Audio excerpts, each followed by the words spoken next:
Bonjour à tous, je me présente, Bertrand Erwan, en compagnie de mon collègue Yazar Yassine, tous deux élèves au lycée Paul Constant, en terminale Mélec. On va vous présenter comment se monte un va-et-vient, à quoi sert un va-et-vient, avec quel outil on peut effectuer un va-et-vient. Voilà, première partie, on va vous montrer le matériel qu'il faut pour monter un va-et-vient et les outils qu'il faut pour faire un va-et-vient.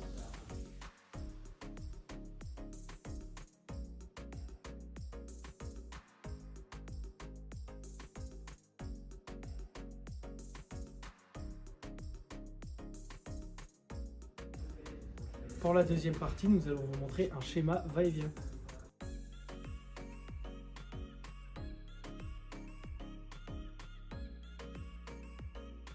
Pour la partie 3, on va vous la présenter en plusieurs étapes.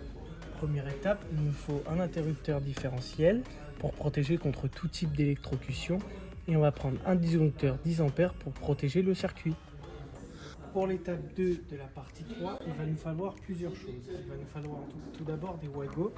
Il va nous falloir aussi des conducteurs. Ce qu'on appelle des conducteurs, c'est des câbles électriques. Il va nous falloir la couleur vert-jaune, rouge, bleu, mais aussi blanc, marron. Et voilà, pour pouvoir faire notre va-et-vient. Voilà, tout d'abord, on est sur l'étape 3 de la partie 3. Donc, tout d'abord, pour commencer, il nous faut relier l'interrupteur différentiel avec le disjoncteur. Et pour ceci, il nous faut des barrettes comme celle-ci.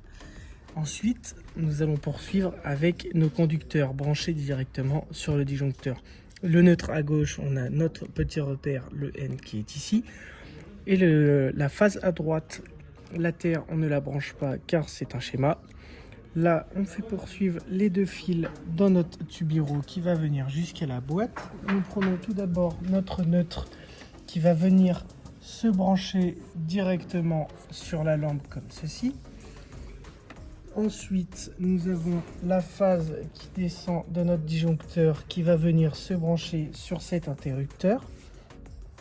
Après, nous avons nos deux fils blancs qui vont ressortir de l'autre côté de l'interrupteur, qui vont remonter dans le tubiro pour repasser dans le tubiro de l'autre interrupteur pour venir se brancher comme ceci. C'est ce qui fera notre navette. En sortie, nous avons notre câble marron qui s'appelle le retour lampe qui va poursuivre dans le tubiro pour remonter en direction de la lampe ici.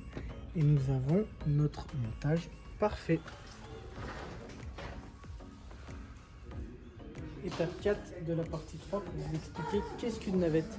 Une navette est une communication entre nos deux interrupteurs qui nous permet d'allumer ou éteindre sur les deux interrupteurs sur notre ampoule juste ici.